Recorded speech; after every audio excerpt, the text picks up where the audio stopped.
Okay. What's up? What's up? What's up? I don't even know how to do these things because this is the first one, so I don't know if I'm supposed to have like a special intro or whatever. But for those that don't know, my name is Jabari, and this is the Words with Friends podcast. This is the first one. I'm literally going off the dome right now. Why I wanted to get into podcasting was because I do interviews, and I think interviewing people is super cool, and I get to get a lot of insight on people, but sometimes there's things that the interview doesn't show.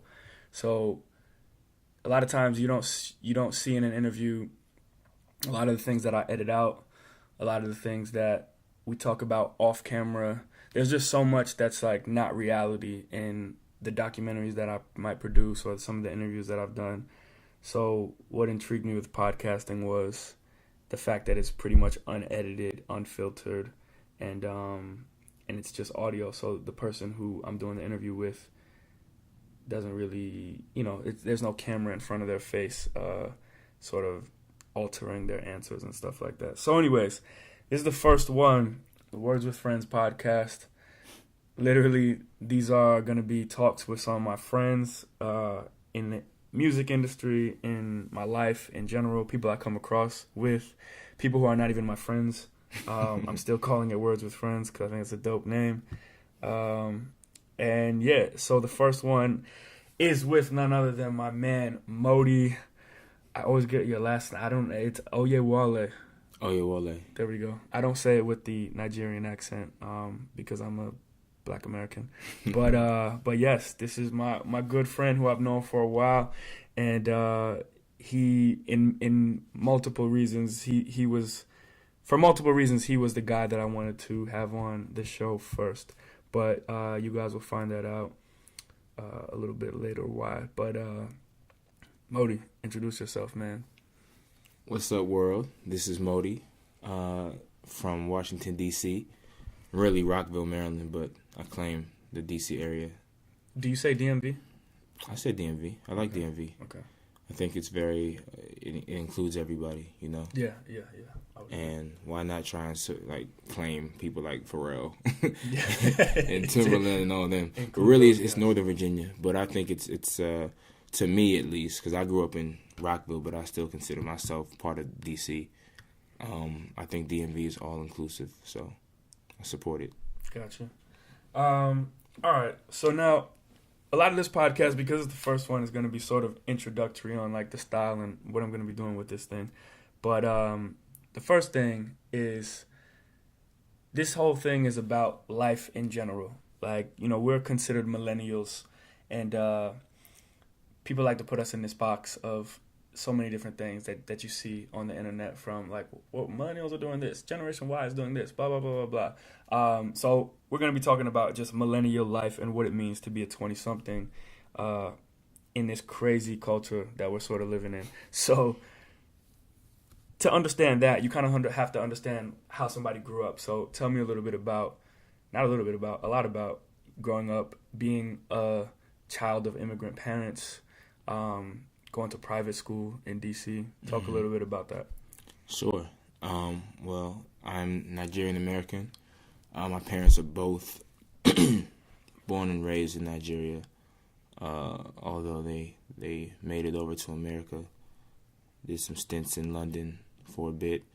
And yeah, I grew up in like a Nigerian household, kind of, except my parents didn't teach me Yoruba, which is the language that I would speak in the culture, the tribe that I'm from.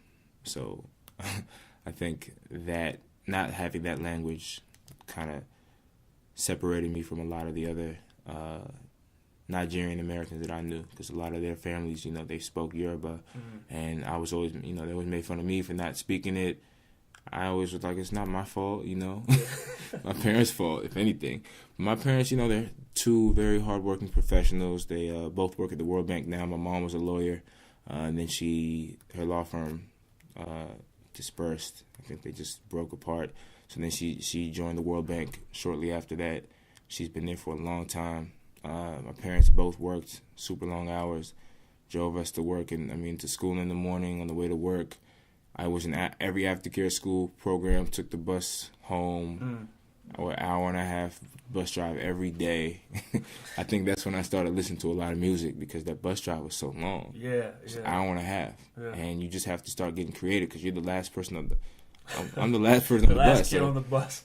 me and my man Deck, he lived up the street from me. And actually, strangely enough, when he's from Liberia, and when his mom came to America, my dad had been there for a few years, and he reached out to her because she works at the World Bank too, and helped her buy her first car. Wow. So we were super cool from birth. You know, I've known Dex since he was a little kid. He was a year younger than me in the Sidwell. Yeah. I think he came in like 3rd grade, and we've been cool since. But we were on the bus for the longest. 2 black kids at a predominantly white private school. Yeah. You know, both of our parents, come from a single mother household, lived in the apartments right next to my townhouse, and then we eventually both moved up. He went from an apartment to a townhouse. We went from a townhouse to a house right around the corner. Upward mobility. Yeah, right. And yeah, I spent a lot of time with Deck. Deck was a very musical guy as well. He was like big into percussion. Like we used to like make beats on the way home, and just we were very creative, imaginative kids. I've never even thought about this for real, but now that I'm looking back at stuff, like that's what this whole thing is about, man. Yeah, we used to spend a lot of time like just making music, being creative, reading a lot of stuff, sharing stories. We used to have like an underground. I don't want to say railroad. We used to climb around the bus like under the seats and like make just like be weird kids While it was moving. While it was moving. Wow. And our bus driver, it was bus 4, Carlos. What up? Well. Wow. And yeah, we were just wild kids running around the bus. I think that like school bus memories are something that That's when I first heard about sex. See, every American kid has some type of school bus memories. If you were not bused to school, I would think that's like a very unfortunate part of your life because I wasn't bused to school. I was bused home from school. You were bused home from school. But okay, I had bus in my life. We had bus experience. I had a bus experience, man, where I will never forget. I went to middle school and a bit of high and all of high school, a bit of middle school, all of high school in Columbus, Ohio, and in middle school, a kid ate like Taco Bell, and the bus was really bumpy. He threw up. And he threw the whole, but it was everywhere. He walked from the back of the bus to the front of the bus, spewing vomit on everybody. And the next day, I swear to you, the next day, it was on top of the bus, it was under the bus, and people were just like outraged, And it's just, and it's like I couldn't even imagine if that happened today. What type of that it's like you go home, you have throw up on your shirt, that's it, But like today, parents would be enraged and come into the school. Somebody gets sued. Somebody gets sued. Yeah, it would be all kinds. It's like kids had other people's bodily fluids like in their eyes and all kinds of stuff, But that's just kids being kids. That's nuts. Can I tell you a story? Of course. All right, so this is my most embarrassing moment ever. Go ahead. 5th grade chorus concert, holiday concert. Yeah. 5 minutes before we hit the stage. And the thing about 5th grade chorus is I think everybody in 5th grade had to be in chorus. 5th and 6th grade, you had to be in chorus. 7th, 8th is when it became an elective. Like you could start choosing what you wanted to do. Okay. So chamber chorus, 7th, 8th graders, right? Mm-hmm. And they were like the elite. Like they chose to be in chamber chorus. They tried out for it. They all had very wonderful voices. And they were kind of the people that like were in charge of the 5th and 6th grade chorus, right? Okay. They were like a small clique. They thought they were kind of cooler than everybody else because, they worked hard and made it to chamber chorus. Yeah, yeah. Put in the extra hours outside of class and everything. 5 minutes before set time, I was wearing my, holiday like suit thingy, right? Mm-hmm. This is like a multi-purpose room with like 500 parents, right? And this is the big show. The big show, holiday show.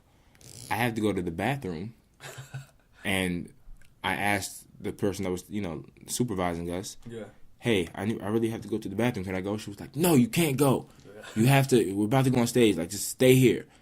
And I asked her a few times, and she gave me the same response. So I was like, oh, my God. Like, I really have to go to the bathroom. I don't know what to do. Yeah. My dumb ass just was like, okay, fine. Get on stage, I'm trying to hold this, singing this music. I'm like moving around, trying to wiggle and make sure I don't pee on myself, and I can't hold it in.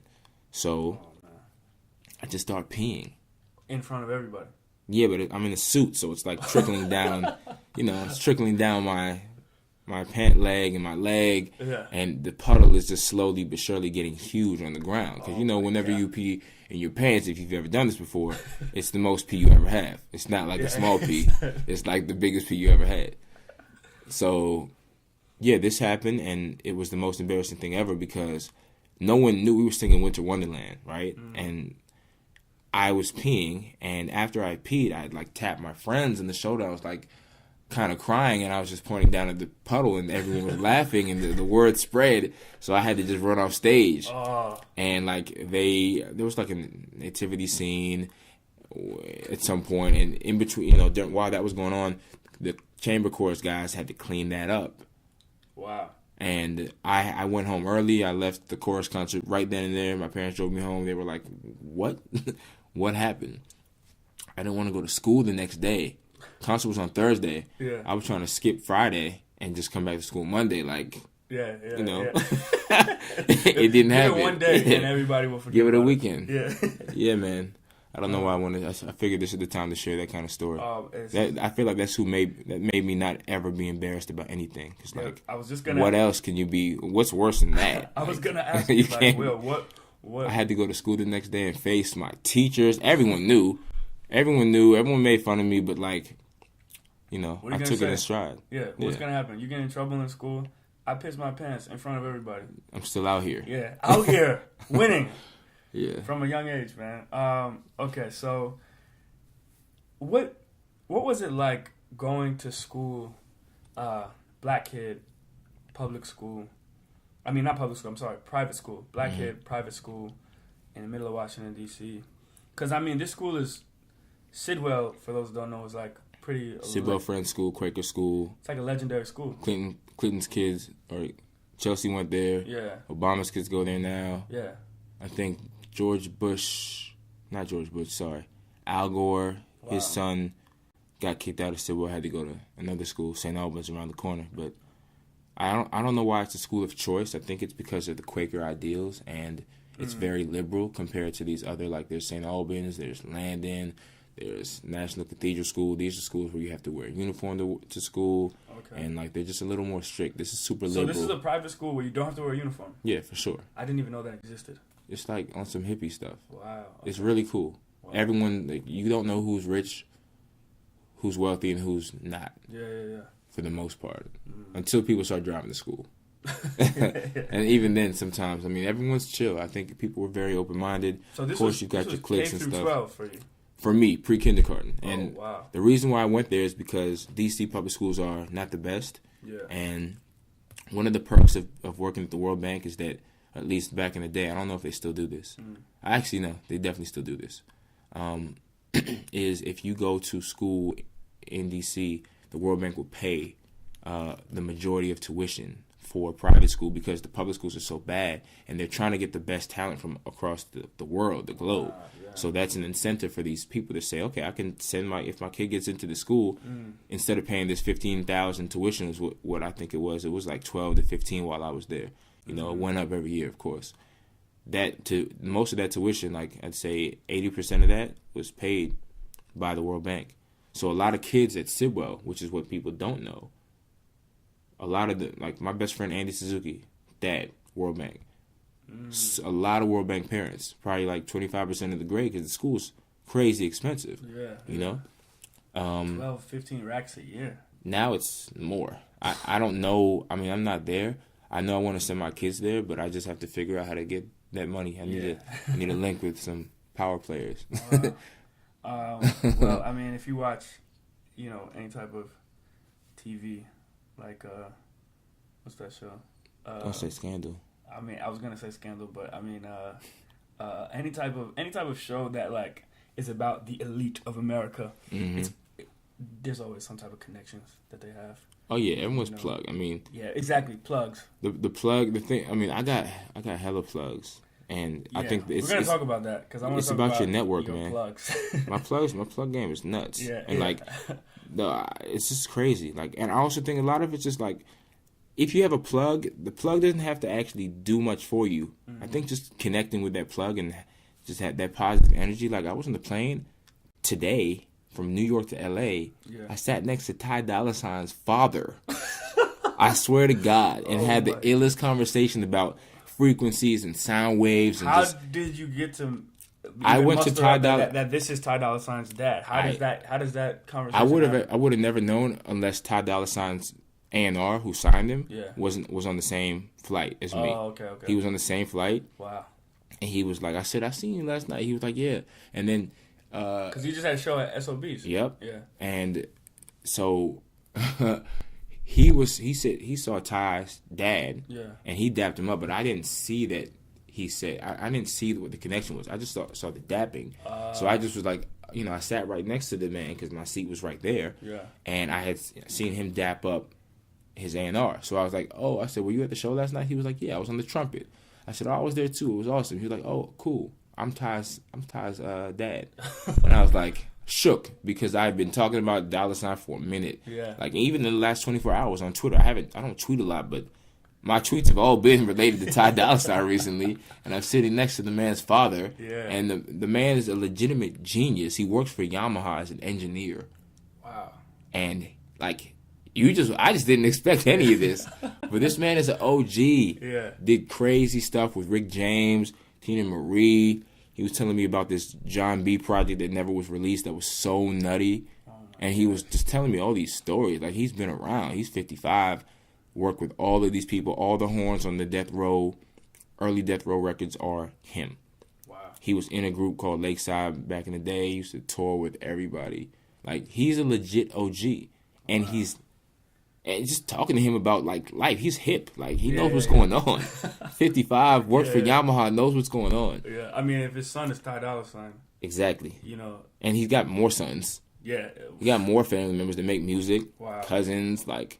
I always wonder, though, all of that. with things like that, right? When you come from a musical lineage and you have somebody like a Ty Dolla Sign, and, let's keep it 100, Ty Dolla Sign makes ratchet R&B, right? And incredible melodies, though, incredible at making catchy hooks, incredible at songwriting. But I always wonder, did you get a sense of, like, because, like Ty Dolla Sign's hook to his songs, like, I seen two of my bitches in the club, and I know they know about each other. You know what I mean? With a dad with that type of musical background, is he disappointed? I asked the question. Okay, of course. yes, I was so like, let's I get said, to I said, how do you feel about your son's content? Yeah. And he was like, I don't even know if I'm supposed to be saying this, but it was awesome. He was like, Ty doesn't want to make that kind of music like that. Yeah. Like, he wants to do some more positive, uplifting music, but this is how he's gonna get his fan base. So this is what they want. Yeah. And I was just,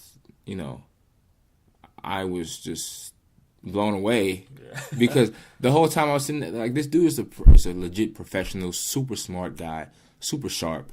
And listening to Ty's music, I always, from jump, I was like, man, this guy knows what's up. Like, he knows how to engineer his projects.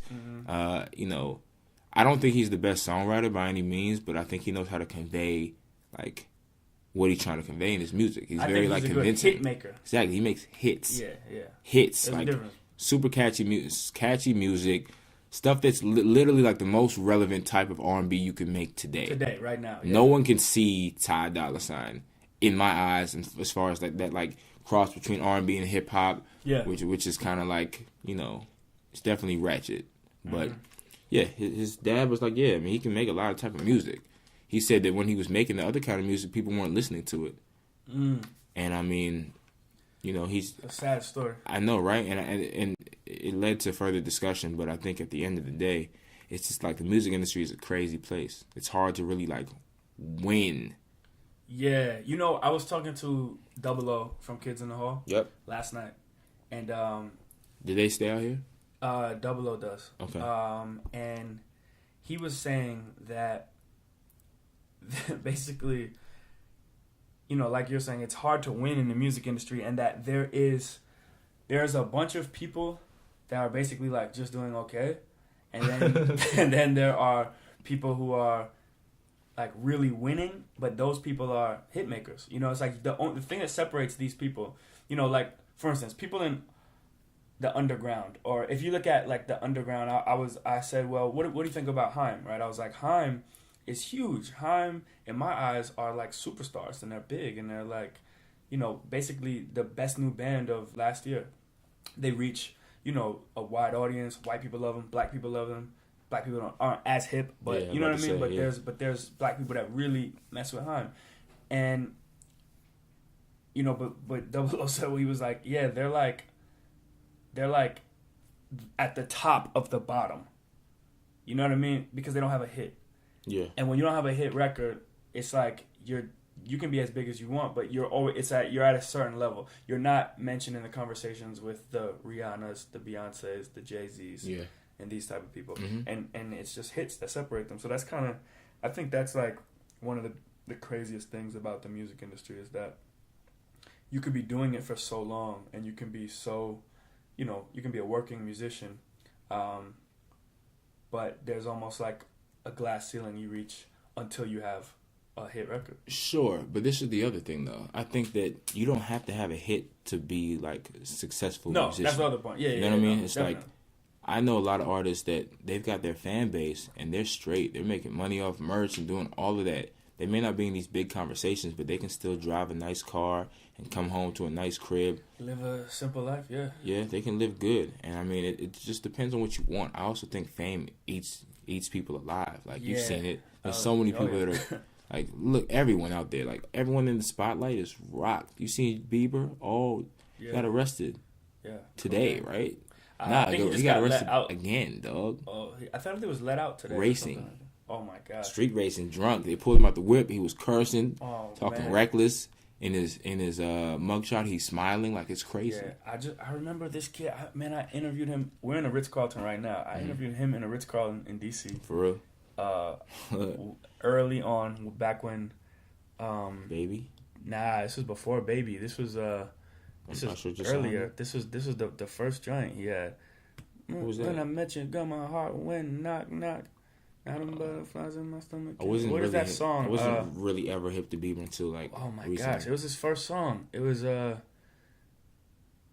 come to you. Yeah, it'll come to me. But you know, it's funny, man. I had some crazy Bieber stories, man, because I was really cool with Scooter Braun. Yeah. Obviously, he's his manager, and at the time, because I would interview Asher Roth back when I was in DC. Yeah. And I was, you know, going to 9:30, seeing Asher open up for Cudi, and actually, I think Cudi was opening up for Asher at that time. No way. Yeah. It was the music industry is wild. Oh man, but yeah, I don't know. I know they were both performing.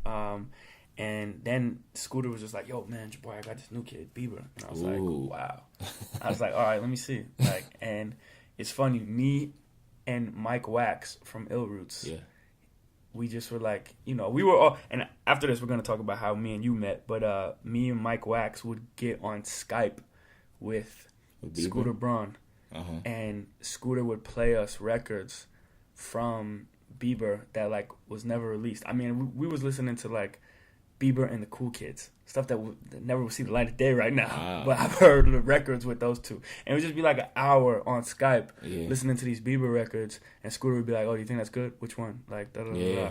And, you know, and then, that's tight. Yeah, man, now look at him. Wiseman used to do that with me. Yeah, Wiseman. Shout out to Dan Wiseman, man. He's the plug. He's my first plug. Yeah, he's my first legit plug. I think Scooter was my first real plug, yeah. And they grew, they went to school together. They were like... Emory. Yeah, in Atlanta. I got rejected from Emory. It was so sad. I was trying to be in the A. Wow.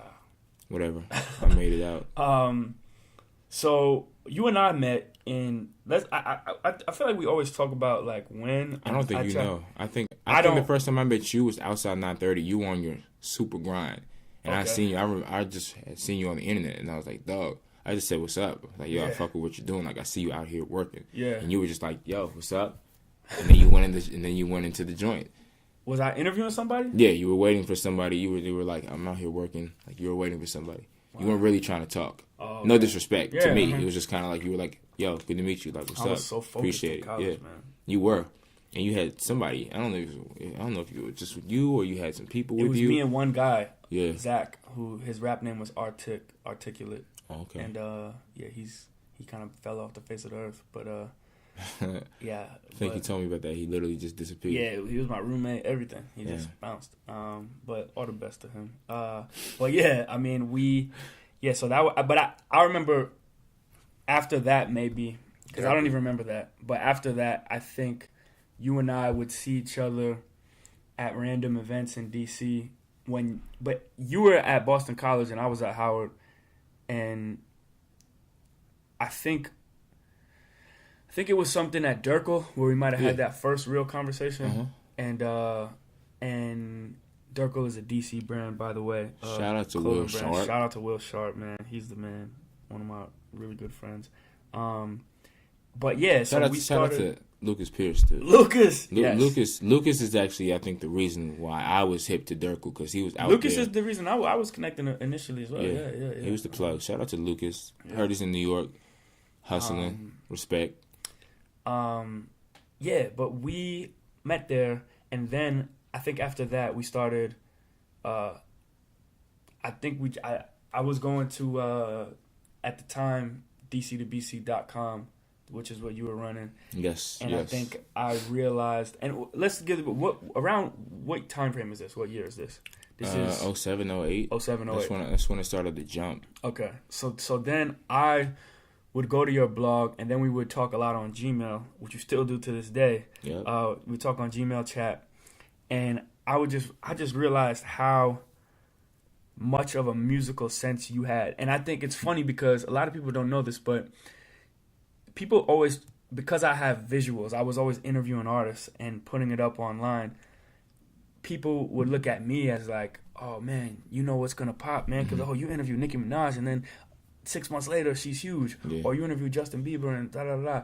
But what people don't know is I just looked at basically my friends and what they were listening to, and you were one of them. And I would go to DC2BC.com and be like, oh, Kid Cudi? Who's this? All right. And I'm going to check this guy out. Or, oh, Fat Trell?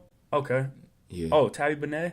Like, Wale? And it was all these names that... All those people are out here, by the way, which is crazy. They all made it. Yeah, and that's the thing. It's like, I would... You know, it was a mixture of a lot of people, but you were definitely top 3 in terms of people whose music selection I respected so much that I would always dig deeper into those artists. And it's funny because, like, I mean, even now, Kid Cudi, he's literally my favorite artist. And you actually had the first interview with Kid Cudi. We did. Ever. Yeah, it was nuts. It was so crazy. Talk about that.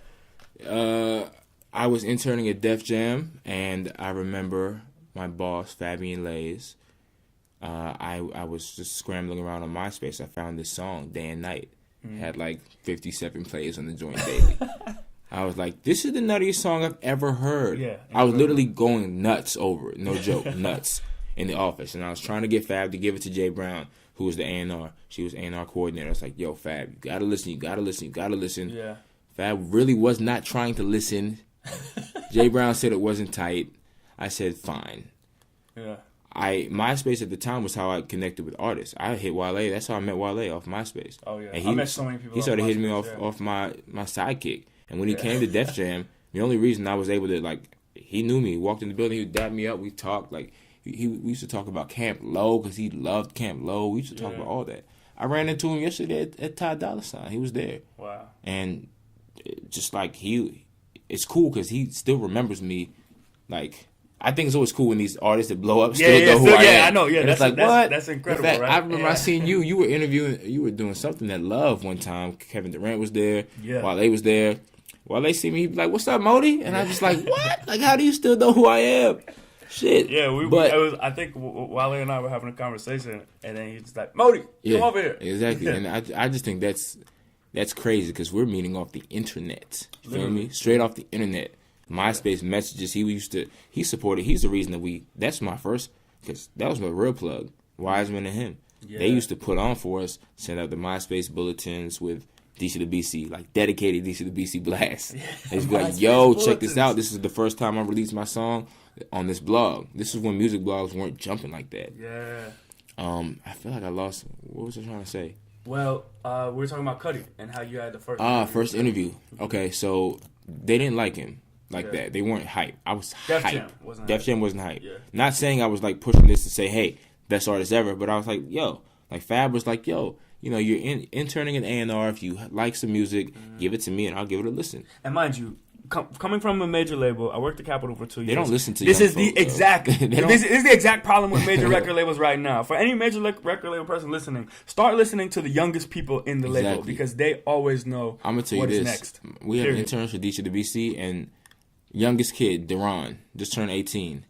He is so much hipper than I am. He's 9 years younger than me. Yeah. He knows what the kids want, and the kids run the world. Like, if you look at Tumblr, it's kids out here just setting the trends, making the fashion, making the music, starting these movements, and that's the game changer. Like, at that point, I was a part of that. Now I'm 6 years older doing some other stuff. Yeah. Oh, sorry, I'm 27 now.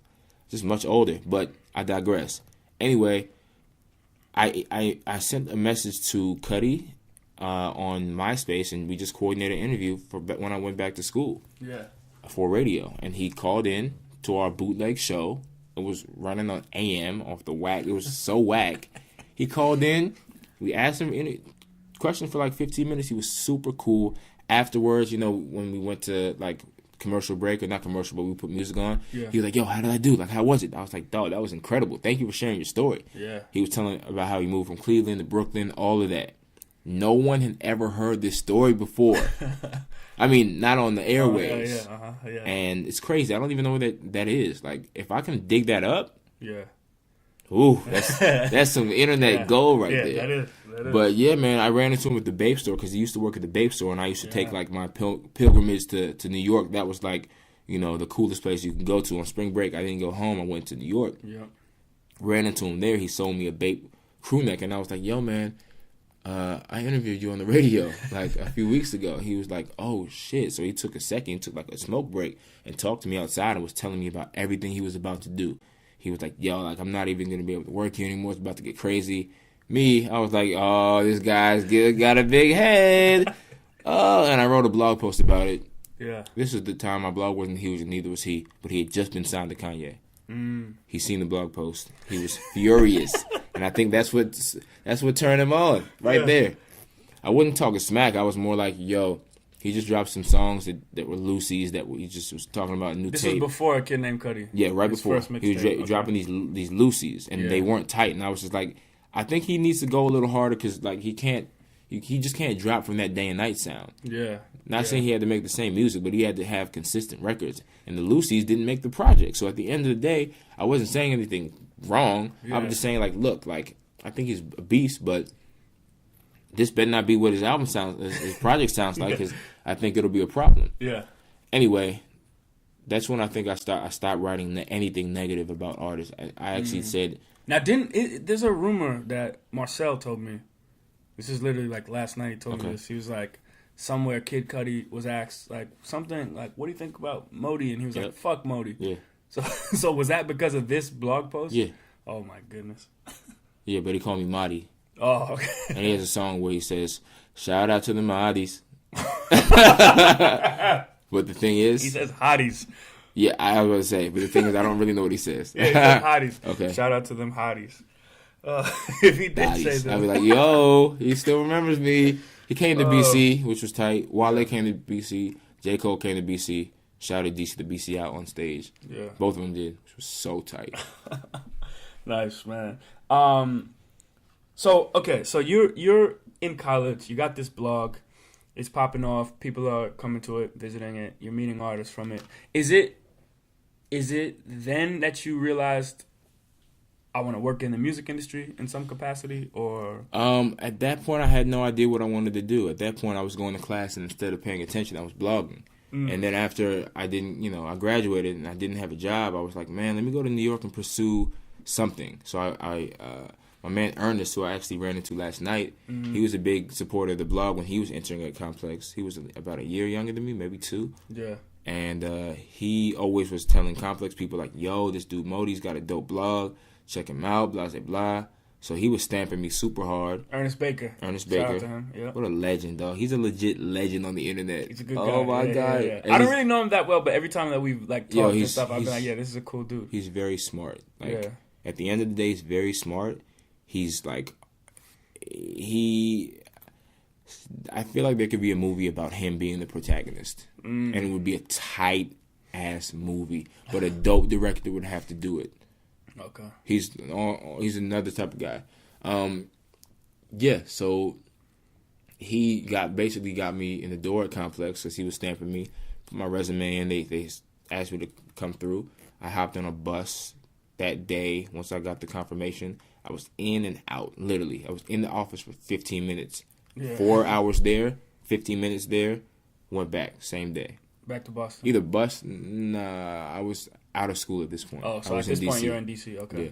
So then I got the job or the internship. I was asked to come up, I think, early January, early February. Yeah. Worked there for like 6-7 months. At that time, I interviewed. I think at this time we were both running around New York because I was. You had a job though, I think. I was at Capitol. You were finessing. Yeah, I was struggling, living in my former intern mates. My man Aristotle Torres basically taught me a lot about the game. Yeah. I was living in his extra room. Him and his girlfriend, Allie. I just seen them the other day.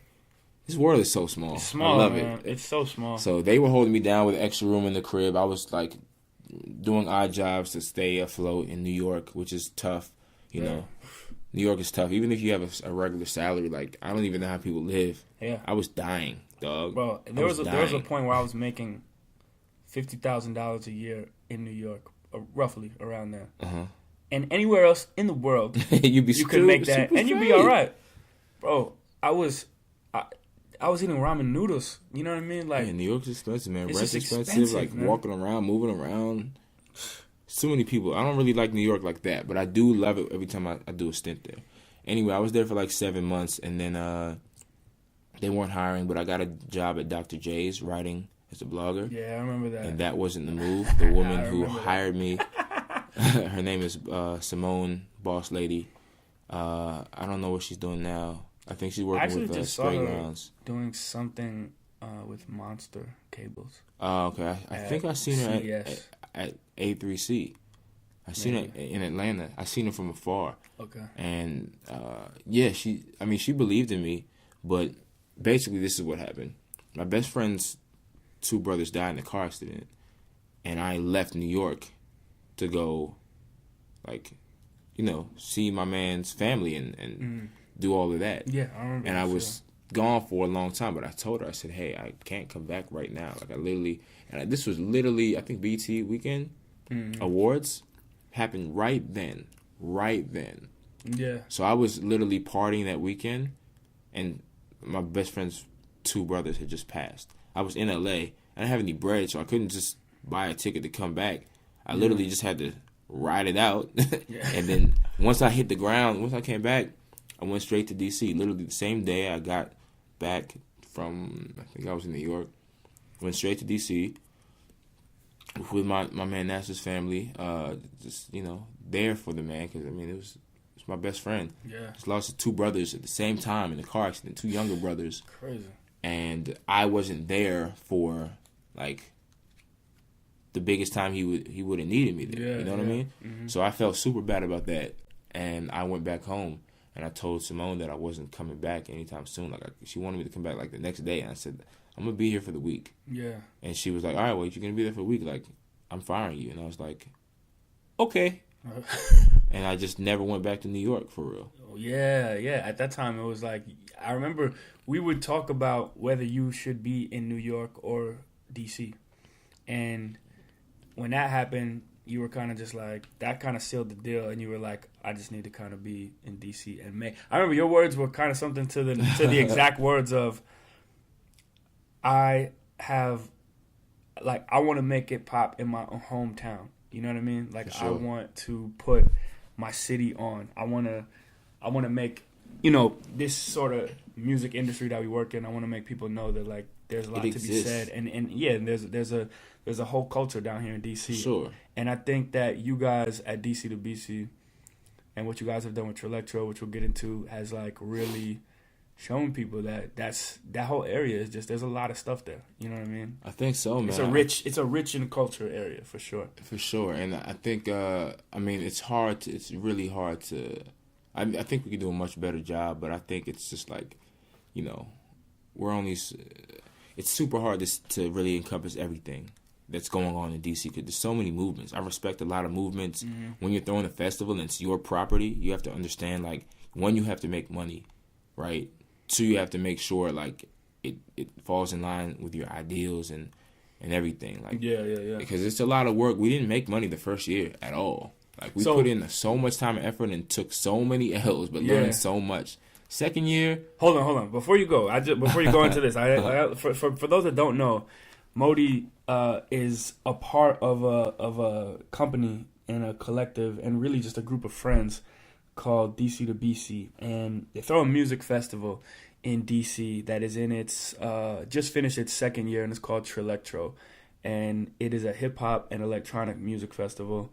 And to me, as somebody who I didn't grow up in DC by any means, but I went to Howard, so I went to school in DC, spent 4 years of my life there, and was really involved in the DC music scene and got to see a lot of things change, happen, saw the city change, saw, you know, some of these artists that we're talking about, Fat Trell, Wale, Tabby Benet, and a whole bunch of other guys sort of come up in that scene and just was a part of it.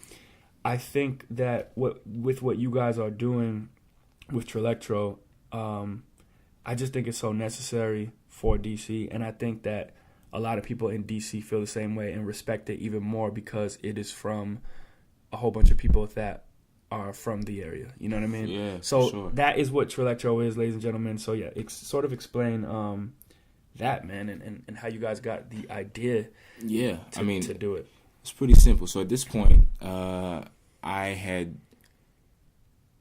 think I just got laid off from my gig at this marketing agency, and I was on unemployment. Mm-hmm. Had all this extra time I could like float around, kind of do whatever. In Coachella, yeah, I heard about it. I had some friends that went the year before, and they were like, "Yo, you guys gotta go. It's crazy." I saw the lineup. I was like, "This is nuts." There was all this hoopla on the internet about it, and I was like, "Man." It wasn't even me. I think someone said it, and I was just like, yeah, I'll definitely go. I got time. I got a little bread. Yeah. And some of my complex friends, Chester, Dom, they were like, yo, let's do it. So we got a big group together, like 25 or 30 people. We all went, and it was a life-changing experience. You see all these people that come. They all traveled to, I mean, most of them live in California, but we traveled across the country. Yeah.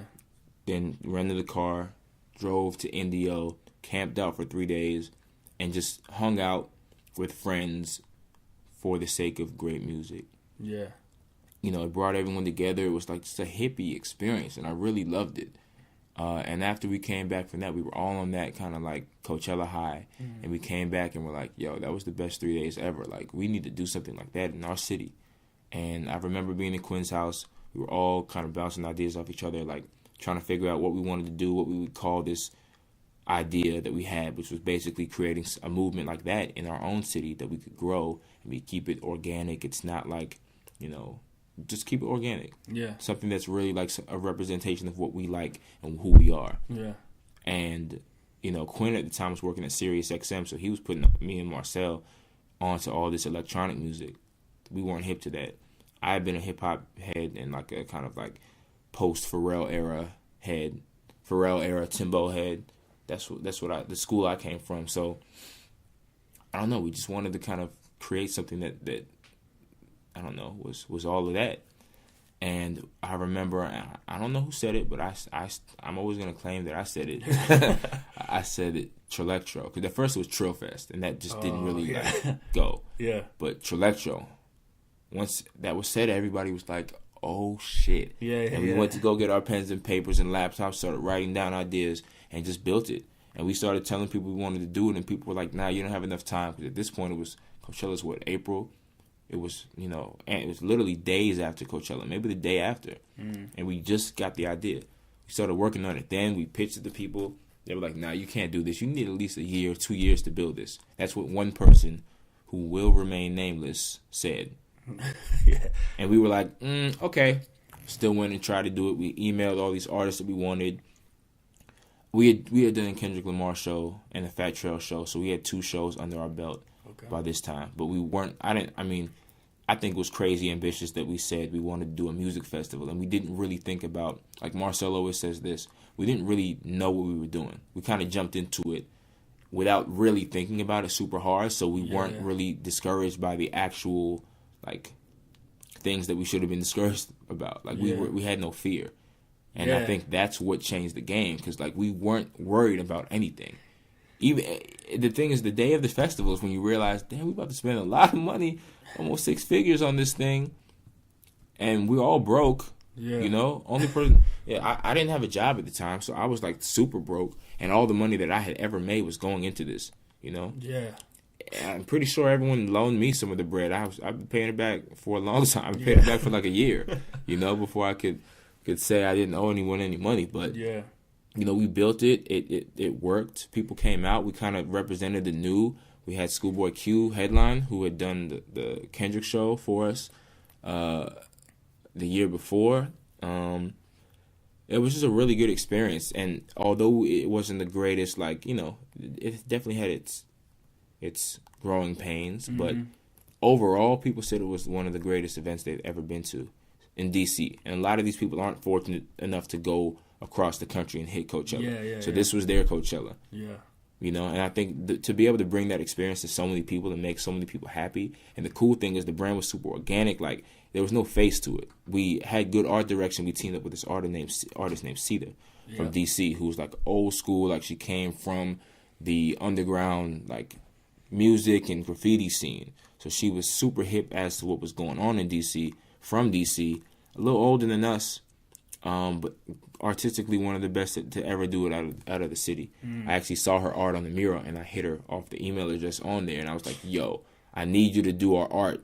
Yeah. And after I tracked her down, she was down, you know? If you have a good idea, man, she was down with it after we kind of painted it out for her. Yeah. And, you know, I think it just really turned out well. We had really good branding, and I think that's what drew people to it. People traveled for that. People came from all over for that. I know people that came from Miami.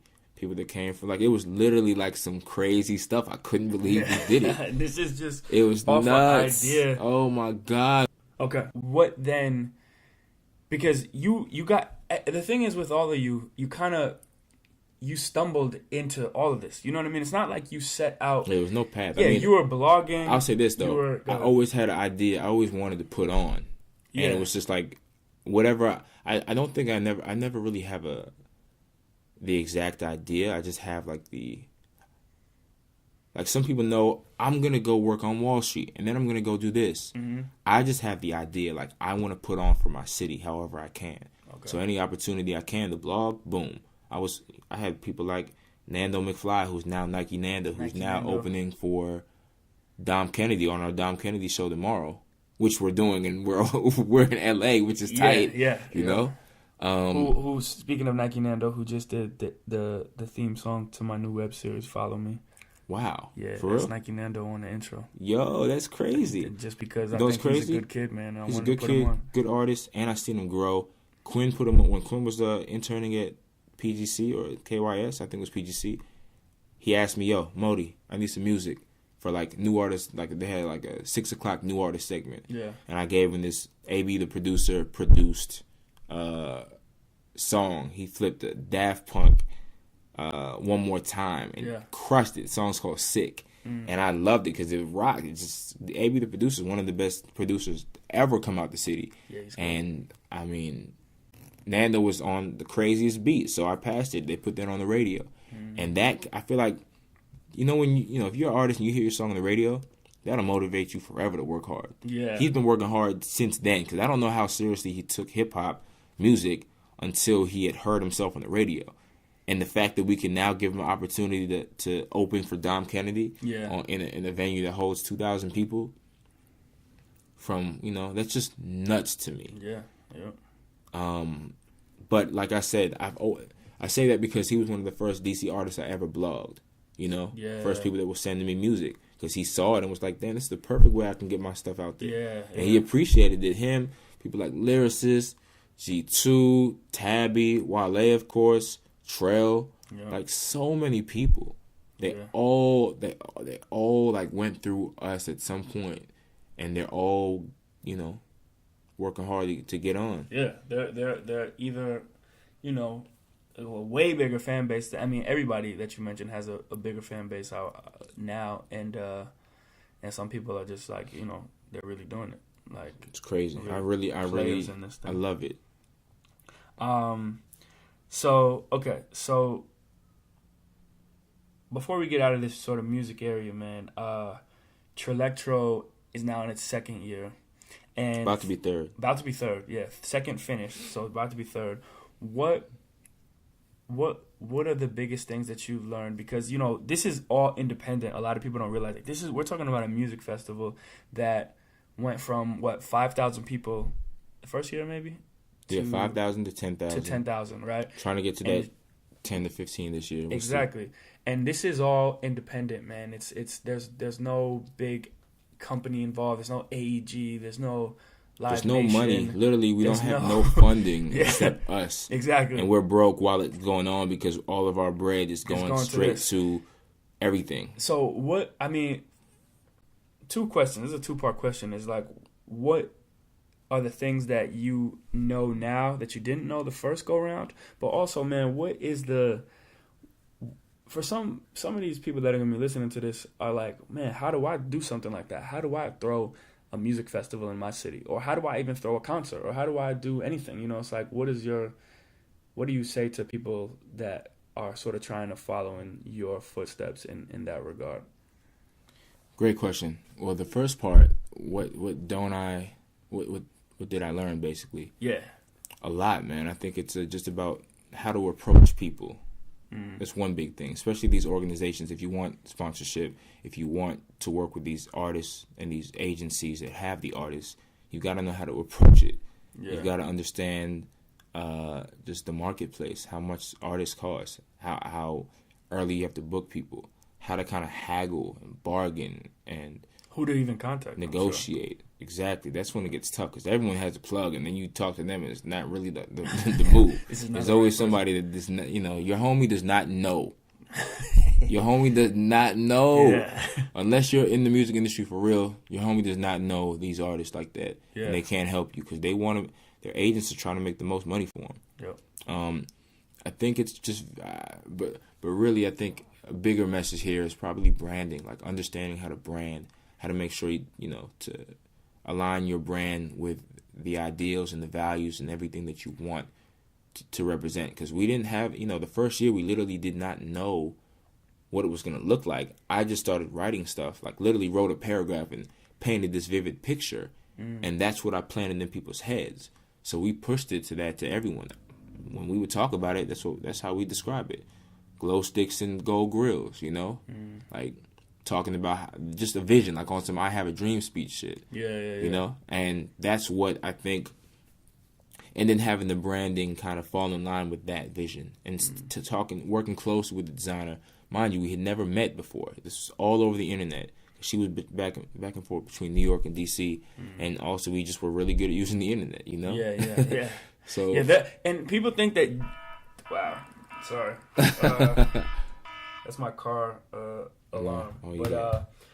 You say you being good at using the internet. There's a good way to use the internet, and there's a bad way to use the internet, especially when it comes to trying to do any type of networking or trying to do any type of career-driven things. There's a way that you send an email. Yep. There's a way that you even just follow up with somebody when you meet somebody somewhere. It's like, I always say I'm the king of the follow-up. If I meet you and I get your email, I don't care about who you are, anything like that. I'm going to send you an email. You know what I mean? Like, that's just like... And that's kind of even in a selfish way, because I want you to watch one of my videos. You know what I mean? Like, and I want to add another name to my email list. So it's like, plus when you do it, and like this will happen. You do that, right? You do that when you're nobody, and you start to become somebody. People remember. Yeah. Oh man, that was the kid that sent me an email. Yep. I met Kevin Lyles at Ty Dolla Sign last night. Mm-hmm. He was familiar with Trillectro. Yeah. He was familiar. I didn't have to say anything about it because he was like, "Oh, Trillectro dude. I'm from Baltimore." Yeah. I was like, oh yeah. Shit, this is crazy. Yeah. Shout out to Low Key, by the way. He was the person that made that intro, which was super cool of him. Yeah, Low Key's a man. He did host Trillectro this year and murdered it. Yeah, he's a great live host. Yeah, he did a good job, man. And so what would you say to people that are trying to do it in their city, or trying to, just do something remotely, big and make an impact? Man, I would just say kind of understand your culture, like be a part of it. Don't just be one of those internet goons. Like I go to these shows, I'm handing out the flyers, so I'm literally interacting with our audience. I know what they want. I'm literally in the field. More than just the internet. More than just being good on the internet. Internet helps for sure, but like if you're not there handing out these flyers, you don't really understand what's going on with your exact demo. You don't know what parties are the hot parties, where people hang out, what people are listening to, who in your city is making the best music, where all of these folks hang out. In New York, I was in the Lower East Side last night. I ran into all these kids that kind of run that downtown scene. Yeah. And like you got to know where that is in every city. If you understand that, it depends on what's going on. Like we're catering towards that crowd, but you just know your audience, know them, know where they are, know how they think, be part of it. Yeah. Because if you are that, it's so much easier. It's like when Kanye was talking about how he used to rap about stuff that he didn't relate to, it was harder. But when he started rapping about stuff that came naturally for him to talk about, it was so easy because it just kind of flowed. And that's how I think Trillectro is. It just comes naturally. Like it's a part of us. We like that music. We go to these shows. It's just what we who we are. And I don't know. And also, I think it helps to be able to communicate with different cultures, because that's what Trillectro, it bridges the gap between these cultures. I went to a school with predominantly white people, Boston College included. I'm black, played on all black basketball teams, from Nigeria, go to Nigeria every other year, can communicate with pretty much anybody. There's no real boundary there. Except when it comes to language. But, at the end of the day, I think being a good communicator helps me kind of talk to anybody about the festival and figure out a way that they can appreciate it. They may not appreciate everything, but you can find something that they can appreciate. So, I don't know. I think it's, at the end of the day, though, it's a team thing. Like, you have to know your skill set and know what you can do well, have people that do, what they do well, and work together to kind of accomplish this goal. I mean, that's how we did it. Not all of my teammates have the same skill set. We all do different things, but when you come together like Voltron and make it work, it just works. And, the team expanded. We got 5 members now. Everyone's got a different skill set, like I said. And it's super important to know who does what and how they do it best. Like, my job is like business development and marketing. Jason knows how to strategize. Marcel handles the numbers and crunches them when need be. Eric is kind of like, okay, what is needed? Like, put me on a task and I'll get it done. Not everyone can do that. That's something that people don't get. A lot of people have too much pride to exactly. do that. I mean, shoot. And a lot of people, not only do they have too much pride, they just don't know how to actually complete a task. It's harder than people think. You just have to work. You just have to work on following through and doing it. Yeah. And then go Quinn, to Taskrabbit.com. Maybe you'll learn something. I'm gonna check that out. And Quinn, of course, is the music guy. Yeah.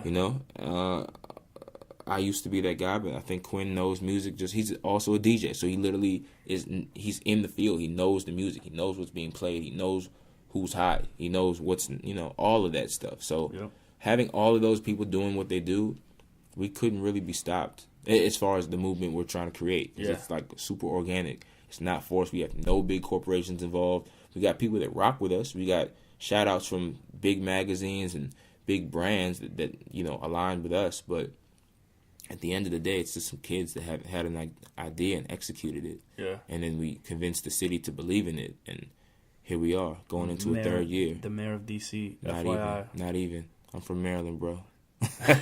No, I'm saying the mayor of D.C. was my God, that's embarrassing. That's embarrassing. I thought you were calling me the mayor. But truth be told, the mayor was at Trillectro on stage. And I didn't know he was going to be there. He just heard about it. And he was like, this is where I'm going to talk to these kids. Yeah. And I mean, at the end of the day, too, you guys are all good people, man. And I think that's why we all sort of have a friendship and Appreciate rock out. So... All right, Modi has to take a call from the big boss at his job, so we're going to take a break, and we'll be right back. And it won't even feel like a break to you out there on the internets. Modi just got off his call, so we're back. What's up?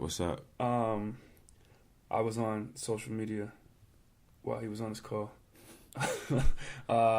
And let's talk about that, man. What is? I think both you and I have kind of taken a step back from social media a bit. Yeah, I think it started to consume my life, and I didn't want to like be run by the internet. I mean, I'm still very much on it. I check my email. I've got a cell phone, a text message. Of course. I use all these social networks. I hit Tumblr, Twitter, Instagram, Facebook on a daily, but I'm much less active. I'm not pushing and marketing much. I mean, I am, like, we're still doing Dom stuff, but it's not nearly as heavy. I think at this point, things are kind of selling themselves. We don't have to push as hard. But personally, I want to talk about personally, you. Me personally, I mean, I like Facebook for connecting with friends and seeing what everyone's up to, because in today's world, like, everyone's super mobile, everyone's all over the place. You can have a best friend that lives across the country, but since you are connected via, everything, you can still be in the loop, and I like to know what's going on. It's very helpful when you come to another city and you know who's there, so you can reach out and say, "Yo, are you in town? Let's go grab some food." I mean, I've been fortunate to travel a lot in the last 4 months. So to be able to talk to all these people in all these different places and connecting with them through social is very helpful. Downsides now. I'm addicted to it. You get an adrenaline rush when you get an update. You want to see how many people are liking your shit, who's talking about what. Yeah, there's literally dopamine that goes off in your head. I heard. When you literally just check it. When you not even when something happens, but when you are so consumed by it. Yeah, it's a feeling. It's so scary. Yeah, and just because it's from checking it. Yeah, I heard Jason, my business partner Jason, was talking about it on the panel, and I was like, whoa. Yeah. I was sitting there amazed. Shout out to Jason. But this is a problem. Oh yeah, it's a big problem. I mean, the awesome thing is you can step away from social. I mean, can you really though? It's personal social, yeah. I mean, business, it depends, but personal, I can be ghost from Facebook, and it's not a problem. My life's not going to slow down. I'm not missing anything important at least in my eyes. I mean, I don't have a TV, and I work a lot, and I'm trying to get fit, so I go to the gym. But there's a level of intentionally stepping away from this stuff. Oh yeah, for sure. Because got to. I think that when you don't intentionally step away from it, and if you just are consumed by it, and it's almost like you don't know that it controls you. You know what I mean? I think there's a lot of people living like that. I think that's a big problem within our generation. I think everybody knows, but it's just a scary addiction. Like, who's not addicted to the internet? It's legitimately scary. Who's not? My parents are, they're older generation, but they're just getting hip to Facebook, and they're on that thing writing notes like it's the move. Status is, my dad's checking in the spots and doing all of that. Yeah. And they didn't have that before. There was no way of communicating with everybody at the same time like that. So they're it's just new to them, and they're very interested in it. Doesn't really matter who you are. I think once you're exposed, it's whoa, this is a whole new world out here. Yeah. And it's so much, it's in some ways cooler than reality. Yeah, but see, that's my thing. Is it's not reality. It's a level of reality, but it's it's not. But that's people, the appeal. No one wants to live in the and that's the bad thing. Yeah, nobody wants to live in the real world. So that's live why in Portland is so cool. Virtual world. People aren't stuck. People aren't plugged in like that. People are hiking. And climbing. Yeah. And they've got the Nalgene on their fucking belt. These guys. That's why I like Portland a lot, because I don't have to be plugged. I mean, I work in digital, so I'm going to be plugged in. Yeah. But my neighbor, my roommate, she's skiing and climbing and doing all of that stuff. At the end of the day, she may watch some Scandal, but she's on her. Yeah. She's not plugged in, and that's cool. Yeah.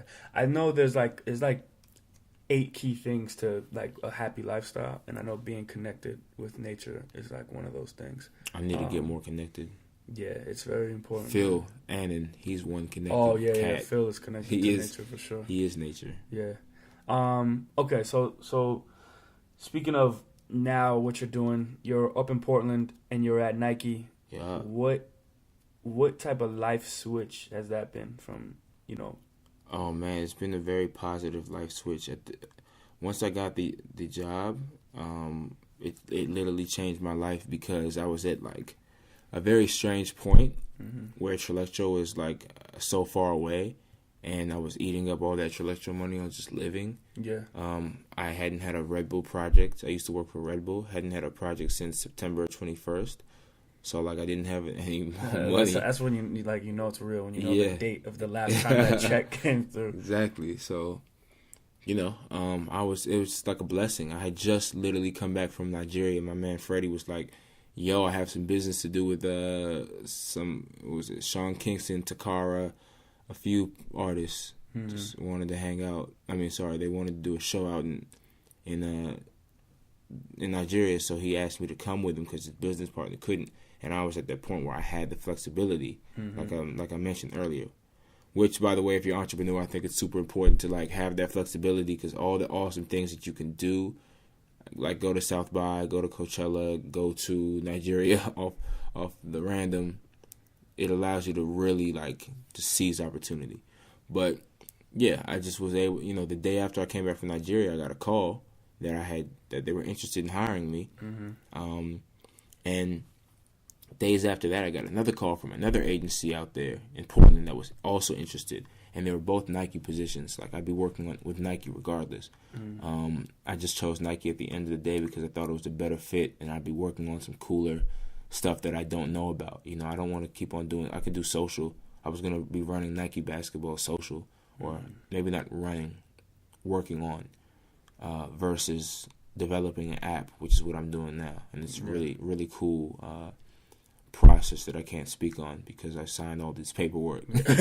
But I chose that, and it's just, I think the cool thing about working corporate is that you get to learn from so many people that are more experienced than you, and you get to learn and watch different leaders lead. Like you just heard me on that conference call, like my boss is calling me after work, making sure we're all on point, and then encouraging us at the end of the night, saying things like finish strong. It's like when you have a basketball coach and, the words of wisdom they impart on you.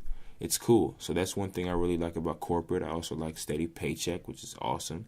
Yeah, you can make $100,000 in a day, split that a bunch of ways, or you can get a steady check. Yeah. And like maintain a certain lifestyle because you got the steady check, making you budget, making you really be an adult and understand like all of that stuff. So I've been there before.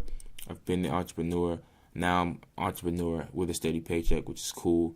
Is it at times stressful that you're balancing stressful. both? My hair's gray, dog. Yeah. Like I'm balancing, just kind of branding myself, branding my brands plural, and making sure that my office doesn't think that I think that's more important. Because at the end of the day, a very difficult. It's difficult, task. but I think at the end of the day, like I do respect Nike, and I think that I put Nike first, but I only put it first. Not only put it first, but I put it first because I've got so many great teammates that can help me handle the other projects I've got. Yeah. Trillectro. And like I've been working like hustling like this for a minute, so it's nothing new. I think this is just like I'm really happy with this place because I've been trying to work at Nike for the past year, and I finally got in. Like it's like I still don't believe it. I still don't know. I live in Portland, Yeah. I'm not really there because I'm working all the time. I'm barely been in my house, but I think it's just something you got to do. If you really want it, you'll do it. Yeah. And if it's like the more occupied you are, the better you start to schedule your life because you just know that you don't have time to waste. You've got to, if you want to be fit and you want to run a company and you want to work your full time and you have other things you want to do, you'll just become smarter with your time.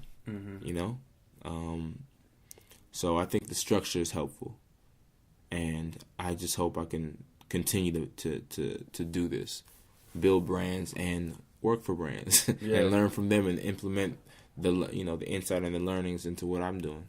Okay. What I just literally thought of this on the fly, but this is gonna be something that in Words with Friends we're gonna ask everybody this. I'm gonna ask everybody this. What's the most important lesson that you've learned thus far in your life?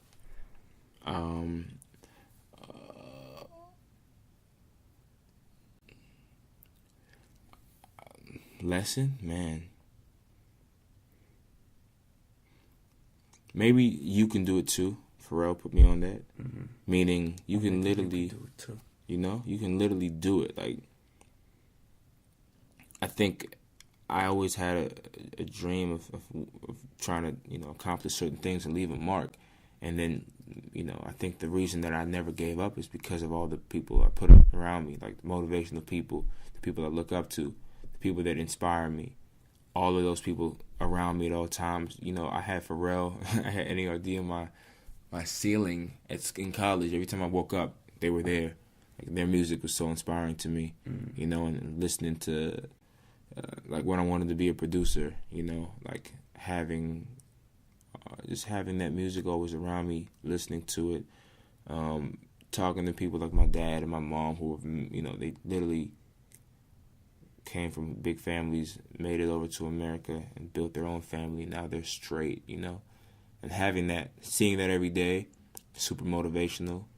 Knowing how hard they work to get me where I am. And, like, I think when you become an adult and you start to see, like, it's hard to raise a kid, go to school. It's hard to raise a kid, go to work every day, pick up your kid when you know work is, like, you know, work is stressful and long, and you may not even be done with work, but you have obligations to pick up your child. Yeah. And then to take that child to basketball practice, soccer practice, baseball practice,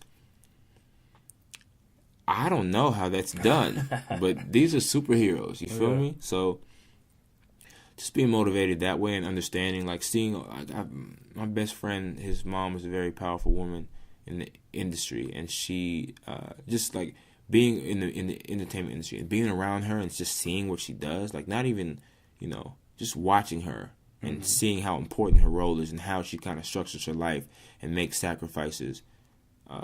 And still gets her job done and well.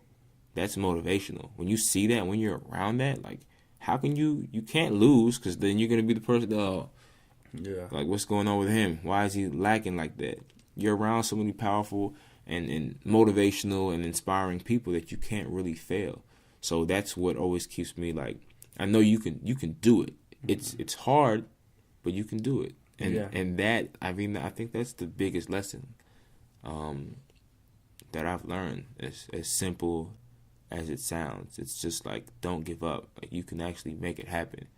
We did it. We went to Coachella and we did it. Like, we saw that and created our own kind of environment that fostered the same kind of energy.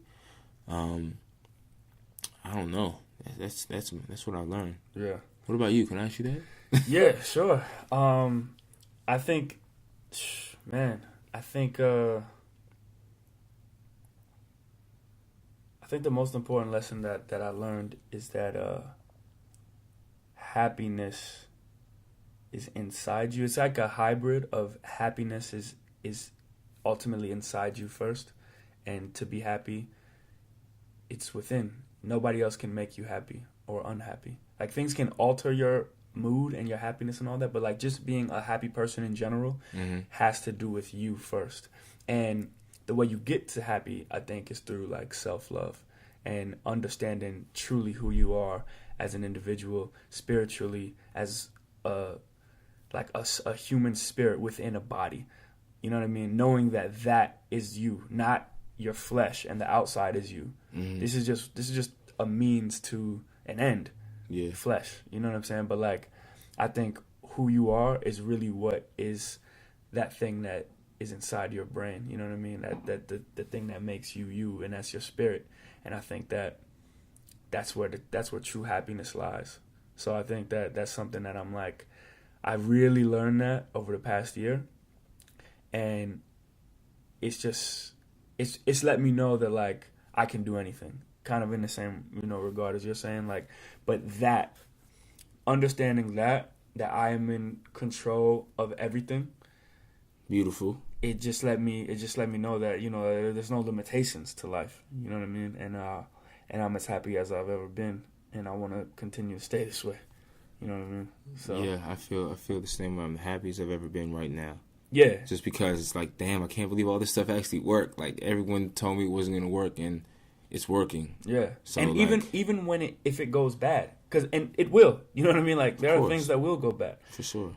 You just have to understand that when it goes bad, it's not really bad. It's a lesson. You know what I mean? Oh, yeah. Yeah, everything is a positive. I mean, Yeah. you learn. You either win or you learn. Yeah, You that's don't it. lose. Yeah, no losing. And on that note, we out of here. There's no losing over here. No losing, no lacking in the field either. Yeah. We're going to just use all these rap idioms. Is that the right word? These hip-hop idioms, maybe? Yeah, hip-hop idioms. What's my favorite one? Maybe you know, we out here, stuff like that. You know what I'm saying? Like, That is not one of my favorites, but I respect it. no, it's just when I say one of my favorites, I mean like one of those ones that you just go to when you're trying to mock a rapper. You know what I mean? True. Like you know, you just say all these, like, you know, you dig, you know, yeah, you know what I mean? Yeah. That's what's up. You know, like things like that. If you just watch people talking into a video camera, they automatically turn into A rapper? a rapper. Of course, because Yeah. it's the coolest thing you can be, dog. Yeah. Not We the just new around. rock stars, They've been the rock stars. and I'm the biggest one of them. We the new podcasters, and I'm the smallest one of them. Nah, but thank you so much, Modi. No I appreciate problem, it, man. Thank you. Words Coming with to friends. my nice little hotel and everything. Yeah, we in a Ritz-Carlton, y'all. FYI, man. That's that Nike money. All right, I'll holler at you guys soon.